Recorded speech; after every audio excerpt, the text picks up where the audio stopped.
If I saw this, which is on our screen right now, I mean, this is just wood damage. This isn't anything scary.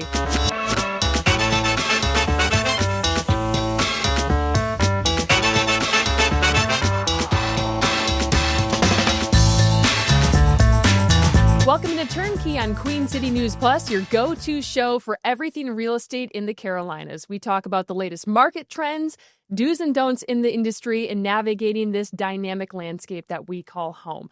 I am your host, Morgan Francis, and today we are going to talk about crawl spaces.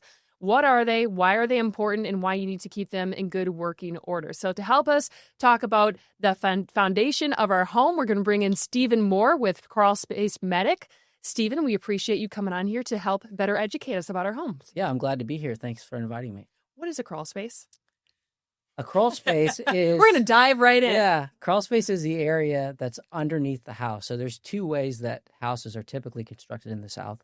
One is on a slab, which many people have, and that's typically built on relatively level lots. Mm-hmm. And then lots that are a little steeper will have a crawl space, and that's an area that where they've built the foundation and then they've constructed some kind of wood floor on top of the foundation. So there's a gap. It could be as little as 18-inch gap to as large as 15 feet. Just depends on the lot. So why don't we have basements in the Carolinas? Because you see basements in other parts of the country. Yeah. And I'm going to pop up an example of a crawl space here so that people kind of get an understanding of what a nice crawl space is supposed to look like. So this is some of your completed work at Crawl Space Medic, just to give people an idea. But yeah, why don't we see as many basements, and why do we see these crawl spaces more so in the Carolinas? Great question. So up north, it's a lot colder, and the frost has to do with something called the frost line. So when you're digging the footings of your house, which is they dig a hole in the ground or essentially a trench, and they fill it with concrete. That concrete has rebar in it that supplies and makes a firm foundation for the house to be built on. Well, the frost line is a lot deeper, so they have to dig deeper up north. And, everything revolves around money. So the contractor says, hey, if we're going to have to dig this deep anyways to get below the frost line, we're going to make this usable space for the house. And so they turn that into a basement. And here in the South, it's not quite as cold. And so it's actually cheaper to not do that. And this is what a good crawl space is supposed to look like. What is all this white stuff that we're looking at? So that's we call it poly, or it's a vapor barrier. Essentially, it's a kind of a plastic tarp product, and it goes over the ground, and it keeps moisture from either coming up and evaporating from the ground, because there's always moisture in the ground, and it's continually evaporating. And when that evaporates in the crawl space, it causes lots of trouble, specifically to the insulation and the underside of your floor framing. It also, depending on the lot, can come through the walls or up the piers, and so we'll wrap those piers with that poly as well. When people are looking to purchase a home, a lot of times they run into various issues of things that come up in the inspection process. Yeah. You mentioned that barrier is so important for keeping water out. Right now, we're looking at some of the pictures you provided that shows what happens when water gets into a crawl space. Mm-hmm. What kind of level of damage are we talking about? How catastrophic is that? And is something like this fixable?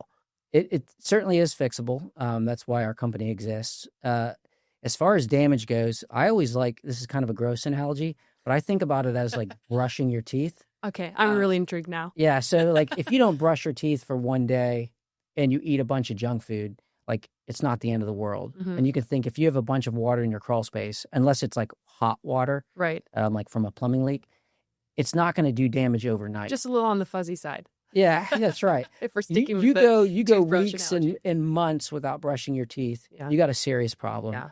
Your teeth are going to rot out, right? It's the same thing for your crawl space. If that water, and there's a lot of moisture in the crawl space, year over year over year, mm-hmm. You're going to get all your insulation's going to fall out, and we've got pictures of that. Mm-hmm. You're going to start getting fungal growth. I'll punch those up. So this is when the insulation falls? That's right. So what happens is it soaks up the moisture in the crawl space, and it starts to get heavy just from holding that moisture. It's like a sponge. I thought it was just insulation can fall over time, but this is actually the cause of moisture inside a crawl space. That's right. Yeah, it's getting heavy from holding all the moisture in the air. So if you've ever gone camping and you didn't get your clothes wet, but you go put them on at the end of the day, or you get crawl in your sleeping bag and it feels like wet, that's just moisture in the air getting. This is just one of the many reasons I do not go camping. Yeah, yeah. Different show, different time. We don't need to get into that. I'm not a camper myself, but you can imagine just year over year of that insulation being in a damp, moist environment. It gets heavy. The weight of the water in the insulation starts to pull it down toward the ground. And so the insulation starts to fall. The next step that happens typically is that you start to get fungal growth on your floor joists. Imagine it's dark down there. It's damp down there. There's not a lot of light. And so the fungus starts to grow all over the joists.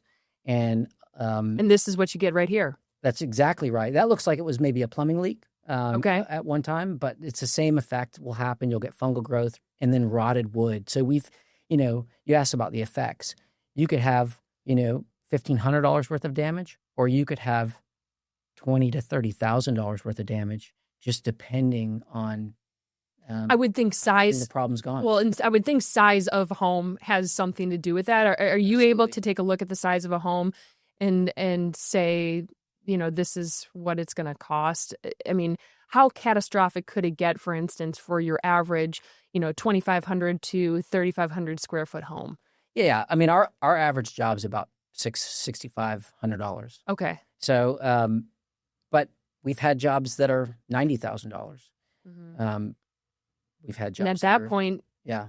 I mean, are you dealing? I'm sure you deal with the homeowner, but also in the situation where they're looking to transfer that home from the seller to the buyer, and then what do you see in a situation like that? Does the buyer just drop out because they're like, I don't want to deal with this? Sometimes, yeah. I mean, so we do lots of real estate transactions, and realtors call us all the time, and they're trying to salvage the deal. They want the deal to go through, and they want to get to closing. And so we'll go through based on the inspection report that's been provided by a previous inspector. Hey, these are the items that need to be done, and so we'll quote those items. We'll get the problem solved. And typically, it's like I said, our average job is $6,500, somewhere around there. So usually that's fairly palatable.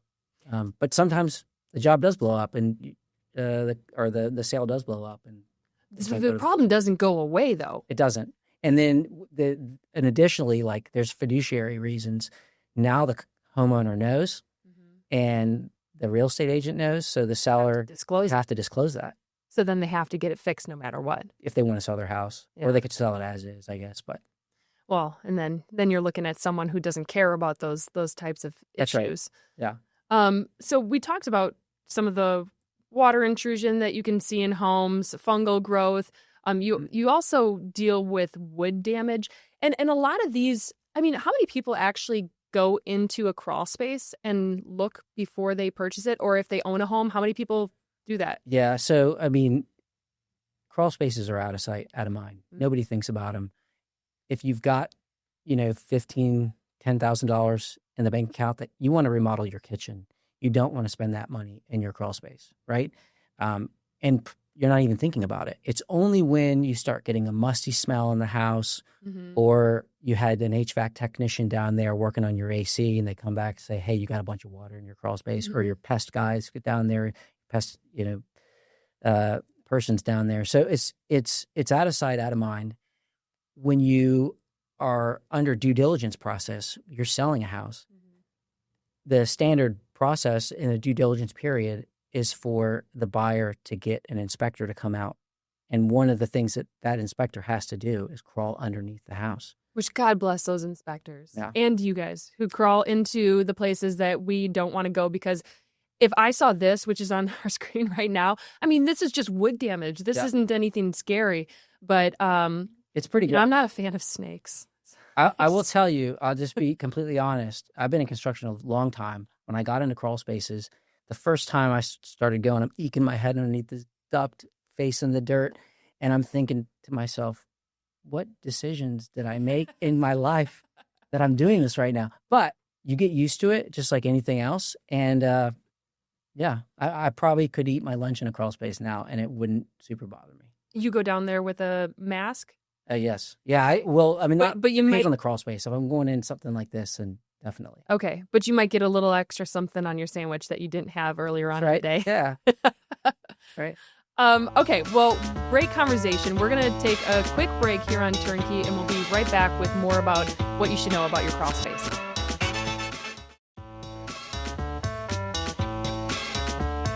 Welcome back to Turnkey on Queen City News Plus. We are talking about crawl spaces with Stephen Moore. He's with Crawl Space Medic. We talk about all the things that you should look for in your crawl space. One of the things that we touched upon is potential water damage, fungal growth, but something that you guys see probably a lot of is wood damage.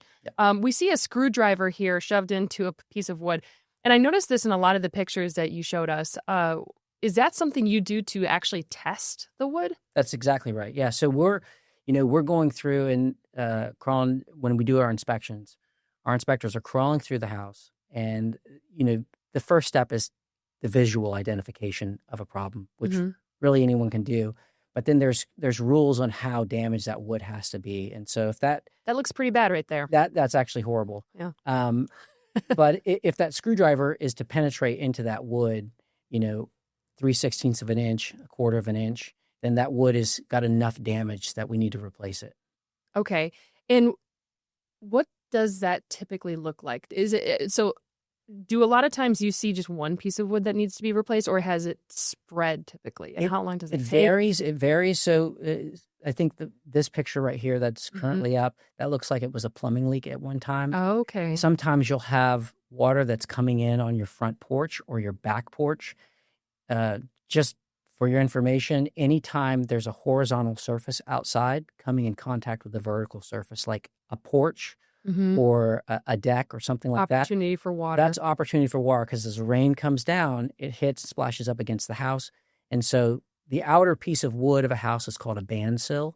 And so we'll see a lot of rotted bandsill that has to be replaced, and that's what your joists connect into. You mentioned earlier that crawl spaces are out of sight, out of mind, but it's literally the foundation of your home. It's arguably the most important part of the home. Yeah. But you oftentimes don't see in a listing, brand new crawl space or renovated crawl space. It's not sexy, right? Like the crawl spaces, you want to put that money, like I said earlier, into remodel your kitchen. You're not going to invite people over your house and say, "Hey, come on down to my crawl space," and check it out. No video games down there. Yeah. Nothing cool to look at. Although when you're done, you probably could set up a man cave down. When we're done with the crawl space, you probably could put a man cave down there and have a good time. Or she shed or whatever she shed. Okay, now you're speaking my language. Yeah. So, but as far as I'm sorry, what was the question you asked me before that? I think it's just interesting that a lot of people don't focus on how important a crawl space is. That's right. I wanted. There was no question. No, well, I just wanted to elaborate and say, a lot of times are the mechanical units for the house down there. All our plumbing runs through there, electricity runs through in the crawl space. Your HVAC system is in the crawl space that keeps you comfortable inside the house. And so you can imagine, over the course of years, if that crawl space is not healthy, all your mechanicals are getting a lot of money down there. Yeah, there's a lot of money, and it's getting damaged over time. So I don't think we have any pictures of this, but you'll see ductwork start to sag. It condensates and starts to drip, which causes more moisture. And we can get into the science behind why there's more moisture in a crawl space. Why is there? So, a warm air molecule is larger than a cold air molecule. Oh, we're really getting into the science of it. If you want to. Oh, I do. Okay. So imagine, the vents that are on the outside of the foundation that allows the foundation to breathe. So you have a warm air molecule that has a certain amount of water in it. And I wish we had the weather guy. If the weather guy was here, they could. And I think that's called dew point, actually, how much water is in that molecule. Okay. And so as that molecule goes into a shaded, dark crawl space that has HVAC running through it, it cools down. Okay. And so that molecule becomes smaller, but is still holding the same amount of water. At some point, and this is dew point, when the molecule gets small enough, it squeezes the water out of it, which is if you've ever been drinking a glass of iced tea or ice water on a hot day, that outside of the glass condensates because the hot air molecules are coming in contact with the cold glass, and that shrinks the molecule, and it causes the water to come out of the air molecule. Okay. That's condensation. And so a lot of people will notice, hey, my ductwork and my crawl space is sweating, it's dripping. Do I have a problem? Typically, it's not a problem with the HVAC. It's just a normal thing that happens in the South when you're keeping your house nice and cold. The negative effects of that are more moisture in the crawl space. It will drip down. Even if you have a vapor barrier, it drips down onto the vapor barrier and then evaporates back up, gets soaked up by the insulation, gets soaked up by the wood. You have a problem. The only way to solve that is with a dehumidifier, where you're actually removing the amount of water that's in the air. And is that a permanent fixture in a crawl space? That would be a permanent. I don't know if we have any pictures of those. I don't think we do today. Okay, yeah, we install them all the time. And it's a regular practice of people that will get an encapsulation, which is the vapor barrier on the ground, on the walls, and the columns. Okay. There's a lot to think about with this. So what do you suggest for someone who's watching and maybe they think, oh, I'll just leave it up to a company like Crawl Space Medic? Sure. What would you suggest to someone who's looking to purchase a home or someone who has a home? Yeah. I mean, do you want them to crawl down there and take a look at it? I would say it's always best for them to crawl down under their crawl space. They might not have the education. And if you don't want to crawl down, then you probably need a vapor barrier. Yeah, call Crawl Space Medic. Well, call Crawl Space Medic. We do free inspections. Okay. So there's that option. But I think it's always best to have firsthand knowledge of what's going on of your. And some many homeowners do. Some homeowners don't want to do that, or they can't do that for some reason.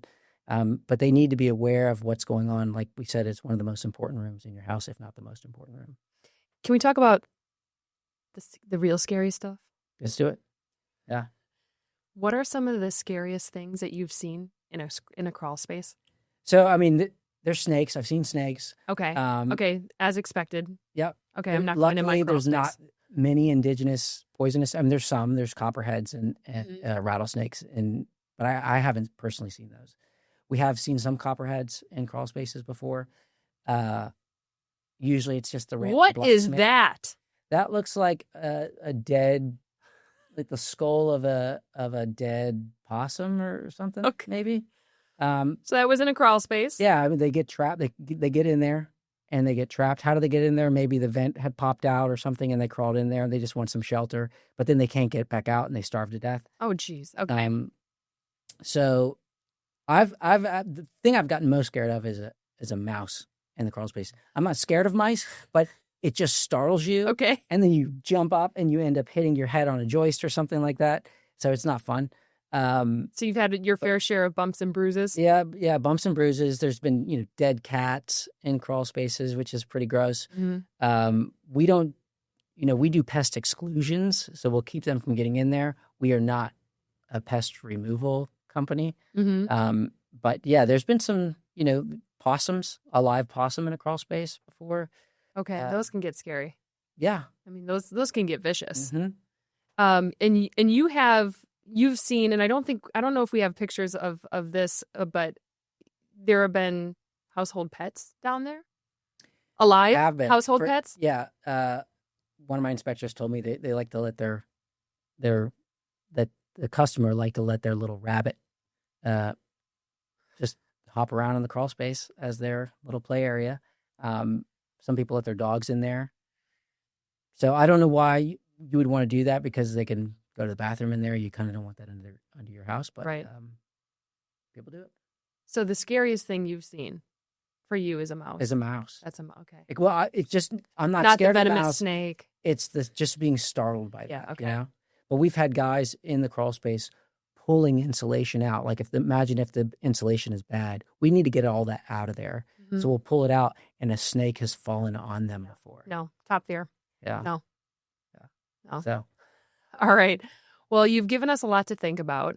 I know you say that you should have firsthand knowledge of going into your crawl space to see what the issues are. I think after today's conversation, it's safe to say I will not be doing that. I will leave it up to the experts, but good to know that it's something that you should, definitely get checked every once in a while and make sure that it's in good working order because it's your home. It's an important investment. Stephen, Thank you so much for coming on Turnkey. And to all of you out there, thank you so much for watching Turnkey on Queen City News Plus. We'll see you next time.